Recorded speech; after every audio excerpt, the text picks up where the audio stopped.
You're listening to the 75th edition of the Bitachon podcast. I want to remind you all that we have, Baruch Hashem, two beautiful groups, a men's group, a women's group, meeting, talking about Bitachon, men on Sunday, women on Wednesday, I believe. And there's no better way to work on Bitachon than with others. We're also trying to work on Bitachon. Men's group is on Zoom, women's group is on the phone. And let's study together some more ideas that perhaps can help us in our Bitachon. So, we're learning the Sefer Bitach Hashem, and he brings here Mekaris of Bitachon, sources in our sages for the idea of Bitachon. Brings a Psik Ribti, Parsha Ches, Ami Yisrael, Ribbon Shalom. The people of Israel said, Master of the world, Kol melchama sh'atamad aleinu, ein anu misyarim himenu. Any difficult war, any time of distress, it's a war. Anytime there's a war that you will bring upon us, we're not afraid of it. You know why? She'alecha, lama, she'alecha anu betuchim, because we trust you. She'tamatzal, that you will save us. Mashakasuv.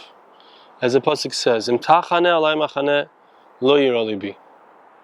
Pasuk in Tehillim, in Psalm chapter 27, verse 3. If they will encamp around me, my heart will not fear.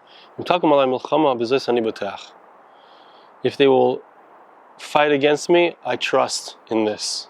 I trust in you, Hashem. That's the end of the little psik ribti. I was thinking about it, there's a difference between, and let me explain myself, don't get nervous. There's a difference between us, the Jewish people, when we have a country, when we have an army, and when we don't have that. Why do I say that? So it always makes me nervous when I hear people say, in the past, so the Jews went like the slaughter, went to like the lamb to the slaughter, and now we have a strong army, we'll defend ourselves. Like, that makes me nervous, because who says we're really stronger? Who says that we really are powerful enough to defeat our enemies? Maybe they're stronger than us, right? That makes me nervous. But what this is saying, as I understand it, it's saying that where it's a milchama, where it's a war, which means that we, as a nation, stand up and fight against another nation who wishes to fight against us, perhaps take over our land, kick us out of our land, whatever you want to say. But when it's a real fight, when it's a real war, we're not afraid. And it's not because we're stronger, it's not because we have more nuclear bombs, it's not because we have better unmanned vehicles, whatever you call them, airplanes. It's not because we have a better air force, it's not because we're smarter, it's none of that stuff. Which we're saying now, right? We're reading this every day, LeDavid, twice a day. There's a statement that I know, I can be confident that Hashem is going to stand by my side. Why? Because I'm trusting in Hashem's name. Like we say in Shemon Esrei, we say, L'man Shema B'Yavo, Hashem brings the Redeemer not for our sake, not because we're strong, not because we're smart, not because we're better, not because we're stronger leaders. We don't deserve it, like the Psukim always say. It's not because we're so great, it's because Hashem made a promise. Hashem made a promise to our forefathers, to Avraham, Yitzchak, and Yaakov. Hashem chose us. Hashem chose us to be the ones who are to be the light to the nations. We are the soul of mankind. So, I can trust in Hashem that He will fight my war for me. I might be outgunned, I might be strong, I might be even stronger than my enemies, but that doesn't guarantee that I'm going to win. I could trip and fall. I could trip and fall over my own 2 feet. What gives me success is that I am not overconfident in my own strength. I'm not overconfident in my own abilities. I'm confident in Hashem because Hashem runs the world. Hashem has all of the abilities. Hashem chose me, chose my nation, chose the Jewish people. That's how we know that Hashem is going to take care of us. He says, he brings here from Antana Debe Eliyahu Rabbah. Okay? Interesting. He's going to bring three sections. There are three sections in a row from Tana de Elio Rabbah. It's a Medrash of Elio Hanavi, Elijah the prophet. Person needs to know who he is in front of his Father in heaven. Right? Which he brings here a little explanation, which I'd actually like to defer with what he brings. I want to say that it means I need to know how important I am to Hashem. I need to know who I am to God. I need to know I'm part of the Jewish people. I need to know that I'm somebody who's working on Hashem, my service of God. When I know who I am, I know how important I am to Hashem. I know that I have the promise of Avram, Yitzchak, and Yaakov standing behind me, beside me. I know Hashem is with me. I can have Bitachon. I can have full faith in God. Ashrei mi shehu yorei shamayim b'seiser. Interesting, he says this here, and he's going to say it in the next paragraph as well. Praiseworthy is the one who fears heaven b'seiser, in private. Right? Sometimes it's easier to put on a show for other people. Sometimes it's easier, maybe in front of my children, to be brave, to put on a brave face. But do I fear heaven? Do I recognize my relationship with Hashem even when I'm alone? And this is such a cool thing. This is such an awesome idea. He says that, what does it mean to depend on Hashem? What does it mean to have confidence in Hashem, to have faith in Hashem? It's like you're holding on to a sword and shield. Okay? And it's beautiful. We find also Yaakov Avinu, Jacob says to Yosef, he gives him Shechem, the place that he, Becharbi ubekashti, we spoke about this with my sword and with my arrow, my bow and arrow. And what is it? It's his tefillah, it's his prayer. But here he says the Tana of Elio, what is the sword and shield that I have? It's my bitachon in Hashem. Shenemar, Vaydaber David LaHashem es divrei hashir hazos. King David said this song. Vayemar Hashem sali u'mitzudasi. Hashem is my rock. He is my fortress. Magini v'keren yishi. He is my shield. He is the keren. The word keren means literally a horn, but it represents the splendor, right? Like the animal who has beautiful horns. Think of a deer with its beautiful horns. The keren yishi. He is the splendor of my salvation. He's the one to whom I snuggle. I feel protected within him. So King David refers to Hashem as his shield, as the place of refuge. He's my fortress. The enemies are running after me. Where do I go? How can I escape? I need to find an underground cavern, to find a cave. I need to find a protected location, a fortress. Hashem is my fortress. Hashem is my shield. Hashem is the one who battles for me. King David talking, one of the greatest generals, right? One of the greatest conquerors for the Jewish people of all time. Ki b'cha aretz gedud. I will be able to run with, the word gedud means a section of the army. I'm running, I'm leading my soldiers, I'm leading my battalion, my platoon. And how do I do it? With you, Hashem. Because I know that you are there with me. You are my sword. You are my nuclear weapon. You are my protection. You are my iron dome. Hashem is our iron dome. Magenhu l'chol ha'chosim bo. He protects all those who trust in him. Hashem, you gave me the shield of your salvation. Right? Atzayf Ashir, which is so beautiful. This is, if you read on, it's worth looking at the rest of the song. It's in Shmuel Beis, 2 Samuel, chapter 22, verses 1 through 36, etc. But King David is, everyone knows the term Magen David, right?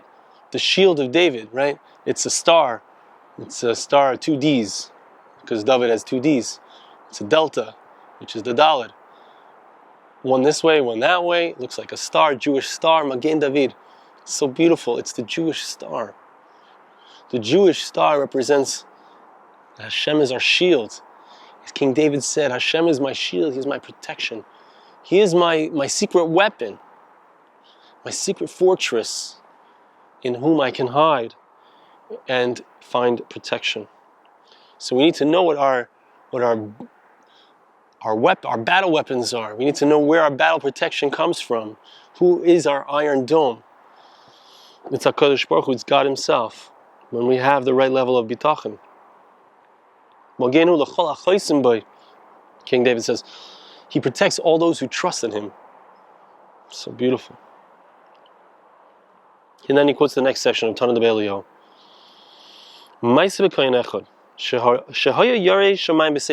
There's that line again. There's a story with a particular Kohen, a priest, who lived at the end of the Babylonian exile, the end of that time. He was someone who feared God privately, right? Because if you think about it, as we saw right before, Bitachon is something that you can put on a brave face, but do you really have it? Like, do you really have it inside of you? No one can really know that. Only you know that. Only I know inside of myself what Bitachon I have, and only you know what Bitachon you have inside of yourself. But Eliyahu Hanavi, Elijah the prophet, testifies about this person that he had this level of Yiras Shamayim, fear of heaven, in private. Trusting, there's a special mila, there's a special advantage to performing good deeds quietly. People don't know about it. You do something good, you want to tell everyone. It's between me and God. It's between me and Hashem. One of my kids, we went to the Kotel during Ben Hazman, during vacation, and my children were writing their notes to Hashem, and one of my kids told me that she wrote something. I don't know if it was something that she was davening about. She had a special davening with Hashem, and I could tell she wanted to tell me about it, but I said, no, keep it, hold it. It's precious. It's between you and Hashem. So there was this particular person that he was a Yiras Shamayim, he was a priest, he was a Kohen. He had 10 children from one wife, 6 boys and 4 girls.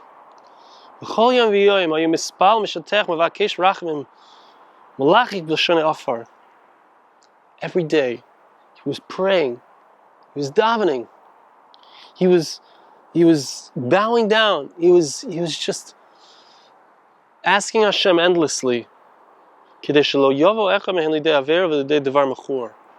his kids shouldn't do any sins, they shouldn't do anything wrong, nothing bad should be done by them. They should only do good deeds. They should only accomplish good things. He was just constantly praying for his children. And people didn't know about this.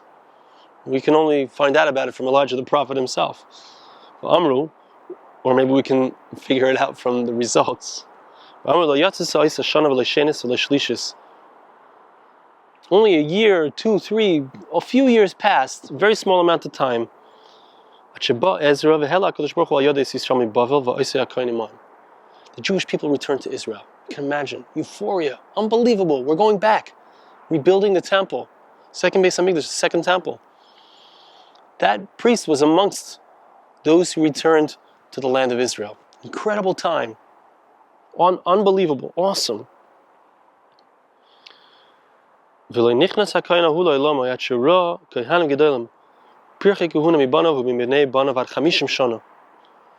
This priest, who had this incredible hidden Yiras Shamayim, this incredible hidden fear of heaven, and these incredible prayers that he was praying for his children,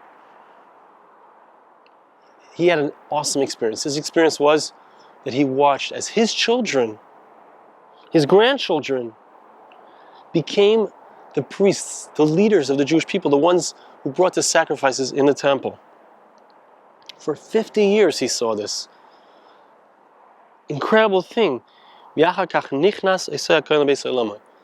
After having a life, 50 years full of nachas, from the prayers that he prayed, he cried and he was on the floor. It says the language is licking the dirt. He was completely in prayer to Hashem. And the result was that his children became leaders. They became the priests who served as the liaison between God and the Jewish people. About this kind of person, the verse tells us in Tehillim and Psalms, trust in Hashem and do good. And what will be the result? Pasuk says, "B'tach b'Hashem asei tov, shchan eretz urei emuna." Live in the land and be a shepherd of faith. Trust in Hashem, shepherd of faith. Trust in Hashem, shepherd of faith. What happens? Next pasuk, V'saneg al Hashem. King David tells us, you will have an incredible tanug, an enjoyment. You'll see amazing things that Hashem will reveal to you in your life. God will grant you your requests. So this priest, this Kohen, he davened and he prayed for his children, please God. And clearly, as the Medrash understands it, prayer and Bitachon are interchangeable. And if you think about it, what is prayer? This is a very important point. Because these are the battle tools. These are the battle tools for life. We want to hold on to that shield. Hashem is my shield. And I want to hold on to that sword. Hashem is my sword. Hashem is my iron dome, but He's also the weapons that I use to succeed in life. And what is the weapon? Chari bekashti, as we saw, bakashosi, as we saw last time, my requests of God.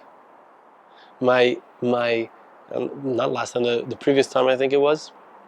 My requests of God, my prayers, like this priest, this Yarei Shamayim B'Seiser, he had bitachon. Who is the one who will provide me with my needs? Who is the one who will give me good children, who will go in the way of Hashem, who will only do good things, who will succeed in life, in their spiritual lives, because that's what really matters.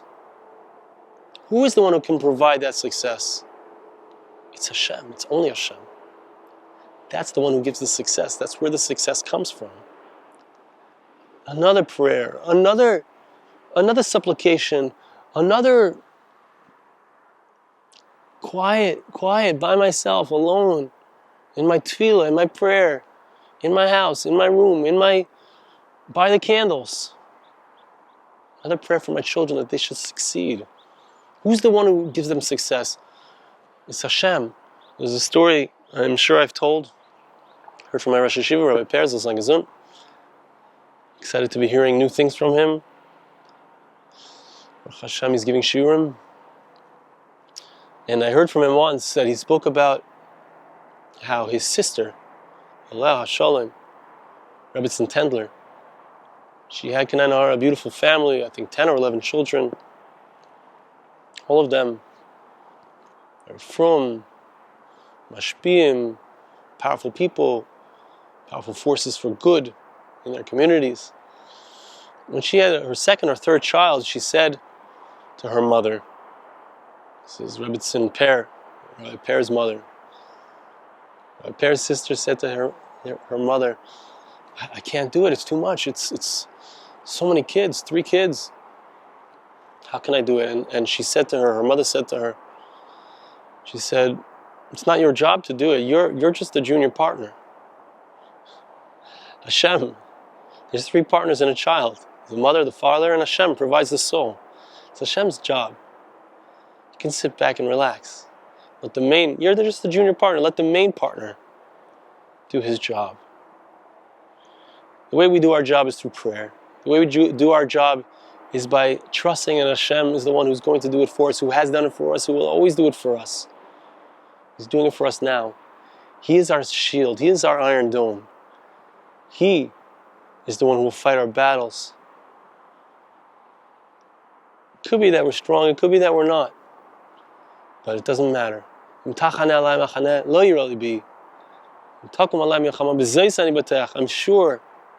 that you, Hashem, will protect me and fight my battles for me. Thank you so much for listening. See you again next time.